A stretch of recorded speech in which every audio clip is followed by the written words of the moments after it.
Good day. Thank you for joining us today. My name is Zandile Njamela, and I lead Supplier Inclusion and Sustainability for Accenture Africa. Today, as part of We Connect International series in celebration of Women International Day, I've got the pleasure of speaking to Melisa Evans. Hi, Melisa. Before we get started, I would like you to first introduce yourself to our audience. Awesome. Thank you so much for this platform. Good afternoon, everybody. I'm Melisa Evans. I'm a founder of AfroFuture Tech Technologies.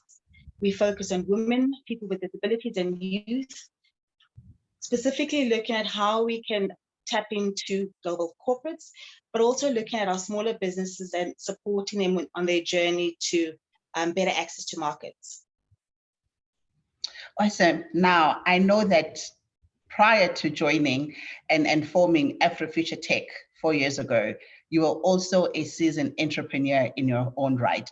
Can you take us through the starting of that journey? Sure, no problem. So I think, I come from a very strong talent and human capital background. And I am one of 6 kids. I'm the youngest. And I've always watched my siblings prepare for interviews. I've always helped with the research. So when it came to recruitment 25 years ago, and I was given the opportunity to become a talent or recruitment consultant, I truly believe that it was a calling for me. Opening up my own business was purely just to try and do things differently. I found a gap in the market in terms of making an impact, being a lot more customer-centric and a lot more candid. So running your business for such a long time, what have been your challenges along the way? I remember starting my business 17 years ago, and I had these amazing ideas in terms of where I saw the business going and what the business was going to look like. And then reality quickly smacks you in the face and you realize governance is quite important. So the first 5 years is obviously getting your governance right. It's maintaining your client base, it's building your brand. So there's been many milestones to the 17 years. I think for me, the last 5 years have purely been about how do I pivot, how do I scale, how do I tap into different markets? And that's purely why the collaboration opportunity became available. I honestly became tired of knocking on doors and no opportunities are open for emerging SMMEs. I became a little tired of doing the drive on my own. And I think what definitely was my driving factor was finding a tribe in terms of how could I take Step Ahead Staffing, which was growing and very sustainable at that point, and how could I scale it and how could I pivot it and how could I go beyond the borders that I was trying to get to. And I think that's purely been a few milestones for the 17 years that we've managed to achieve. I love that. I'm a great advocate of collaboration, right? Because what we know about collaboration is we go further together, right? Which is one of the ethos of the whole We Connect International member organization, makeup, right? And, when you look at 4 women coming from with their own business in their own disciplines, right? What are then the challenges in working with 4 different women, with 4 different organizations, and then saying we're going to come together and go to market together, right?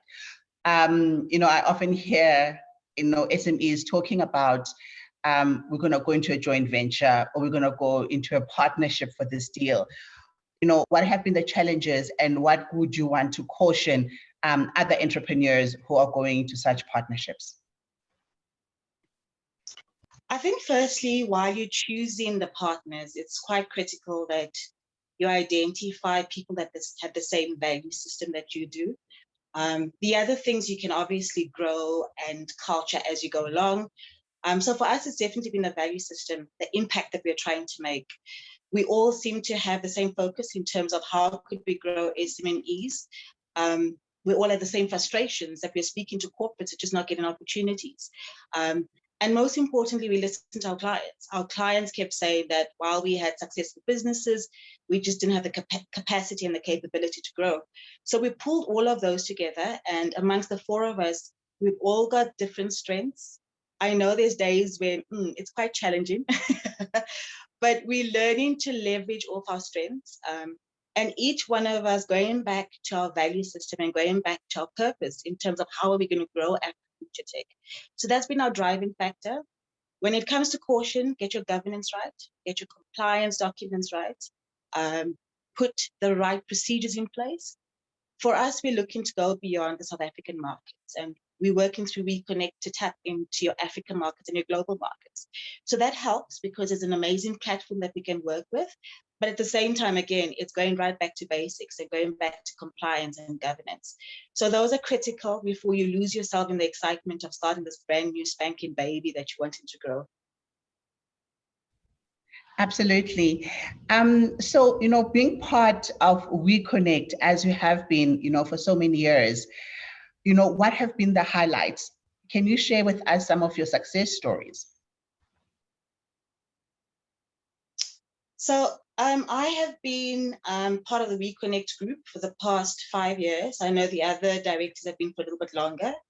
We have recently secured a global contract in terms of how we can take our existing clients, ESD entrepreneurs, on a journey, a sustainable journey to prepare them for success after the actual program.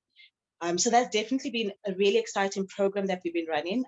It's very customized to the experience of the existing entrepreneurs. So it's not one size fits all, very much again, looking at where the entrepreneur is and taking them onto the next journey.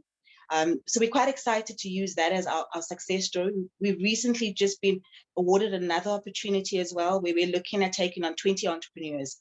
So I think we've been knocking on doors and we've been speaking about the opportunities of preparing entrepreneurs for, ESDs or ESG focus specifically. And our clients are eventually listening to us. We're using previous success to take along as part of our marketing strategy or our strategy to go to market. And yeah, we're quite excited about, the other doors that we potentially going to be opening. I love that, as the council chairperson of the WeConnect International in South Africa, that's what we strive for, right? We strive to open more opportunities, through our member council for Weebies, so those are the stories that definitely warm my heart because it means that we are living up to our mandate. So thank you so much for sharing with that. So any last words? It's International Women's Day, and any last words to women that are wanting to start this journey off? Encourage them, please. Oh, awesome. I think be intentional about where you wanting to go. Don't be apologetic. I think specifically women can be a lot more apologetic when it comes to taking their seats. Be brave, be bold. That's what we tell most of our entrepreneurs is be brave, be bold, be comfortable to have those uncomfortable conversations. And find a tribe. It's so important to find the right tribe to take you on that journey. If it's not WeConnect, tap into other markets. I think the great and amazing thing about WeConnect is, again, it goes back to the value system. Our clients seem to buy into where we want to go. So it does make the journey a lot easier. Be mentorship, be a conversation where I can call you and say, listen, I have a challenge and how can you help? So tap into your markets and yeah, be brave, ladies. Well, Melisa, I wish you all the best for your future endeavors. Please keep flying the women flag high, the women in business flag high. Please continue doing your thing. You are doing great. And I just want to thank you for spending time with us today and sharing of yourself and sharing of your journey. So thank you so much, ladies and gentlemen. As you've heard it, be bold, be brave, and go out and open those businesses and be intentional about it. Thank you so much for tuning in. Thank you so much.